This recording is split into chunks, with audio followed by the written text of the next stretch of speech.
സാമ്പത്തിക അച്ചടക്കം പിശുക്കല്ല, സുരക്ഷിത ജീവിതം.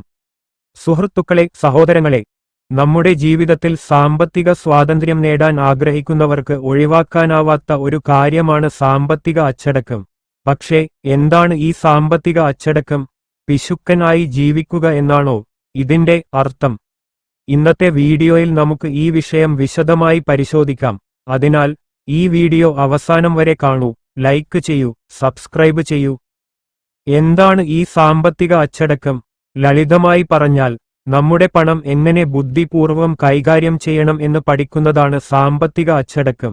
ഇത് നിങ്ങളുടെ വരുമാനം, ചെലവുകൾ, സമ്പാദ്യം, നിക്ഷേപങ്ങൾ എന്നിവയെക്കുറിച്ച് വ്യക്തമായ ധാരണയോടെയും ഉത്തരവാദിത്തബോധത്തോടെയുമുള്ള തീരുമാനങ്ങൾ എടുക്കുന്നതാണ്.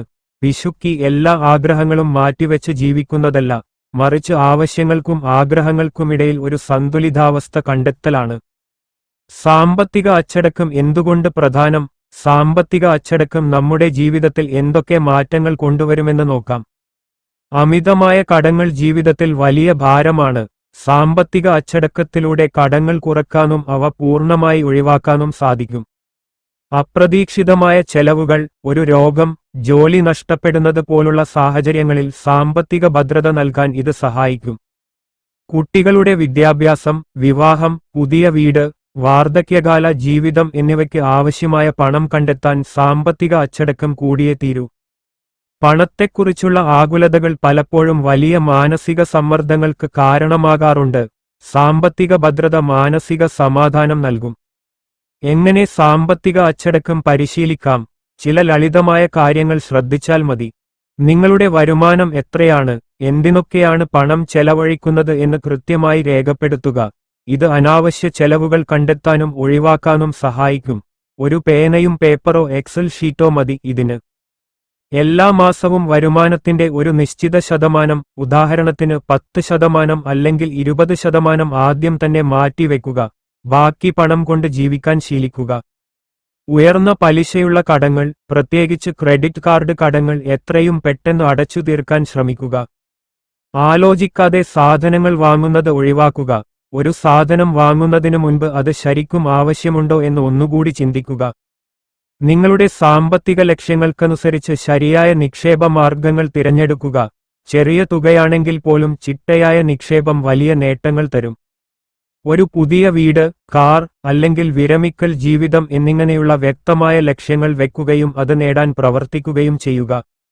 മൊത്തം സമ്പാദ്യത്തിന്റെ ഒരു വലിയ ശതമാനം വീടിനുവേണ്ടി ചെലവാക്കുന്നത് മലയാളികളുടെ ഒരു ശീലമാണ്. ഇത് ചിലപ്പോൾ ഭാവിയിൽ സാമ്പത്തിക പ്രതിസന്ധിയിലേക്ക് നയിച്ചേക്കാം. സാമ്പത്തിക സ്ഥിതിയും ആവശ്യങ്ങളും മാത്രം പരിഗണിച്ചുകൊണ്ട് പരമാവധി ചെറിയ വീട് നിർമ്മിക്കുകയാണ് സാമ്പത്തിക സ്വാതന്ത്ര്യത്തിനും ഭദ്രതയ്ക്കും നല്ലത്. അതേപോലെ പുതിയ വീട് വെക്കാൻ ഉദ്ദേശിക്കുന്നവർ ചില കാര്യങ്ങൾ പ്രധാനമായും ശ്രദ്ധിക്കേണ്ടതുണ്ട്. അതായത്, ഒരാൾക്ക് 10 സെന്റ് സ്ഥലമുണ്ടെങ്കിൽ ആ 10 സെന്റിന്റെയും മധ്യത്തിൽ വീട് ഉണ്ടാക്കാതെ സ്ഥലത്തിന്റെ ഒരു ഭാഗത്തുള്ള 5 സെന്റ് സ്ഥലം മാത്രം വീടിനും പരിസരത്തിനും ഉൾപ്പെടെ ഉപയോഗിച്ച് ബാക്കി വരുന്ന 5 സെന്റ് സ്ഥലം ഭാവിയിൽ ഒരു വീട് എടുക്കാനോ മറ്റെന്തെങ്കിലും ആവശ്യത്തിനോ അല്ലെങ്കിൽ സാമ്പത്തിക പ്രതിസന്ധിയോ മറ്റോ വരുമ്പോൾ വിൽപ്പന നടത്താനോ സഹായകരമാകും.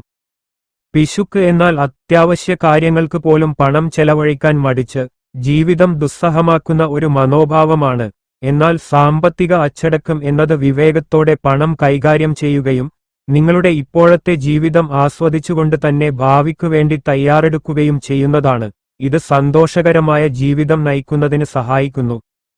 ഓർക്കുക, സമ്പത്തിനായി ജീവിക്കുക എന്നല്ല, സ്മാർട്ടായി ജീവിക്കുക എന്നാണ് സാമ്പത്തിക അച്ചടക്കം.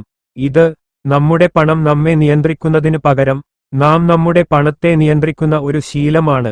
ഇന്ന് തന്നെ ഒരു ചുവടുവെച്ച് സാമ്പത്തിക ഭാവി ഉറപ്പാക്കൂ. ഈ വീഡിയോ നിങ്ങൾക്ക് ഉപകാരപ്രദമായി എന്ന് കരുതുന്നു. നിങ്ങളുടെ അഭിപ്രായങ്ങളും സംശയങ്ങളും കമന്റ് ബോക്സിൽ രേഖപ്പെടുത്തുക. വീഡിയോ ഇഷ്ടപ്പെട്ടെങ്കിൽ ലൈക്ക് ചെയ്യാനും ചാനൽ സബ്സ്ക്രൈബ് ചെയ്യാനും മറക്കരുത്. നന്ദി.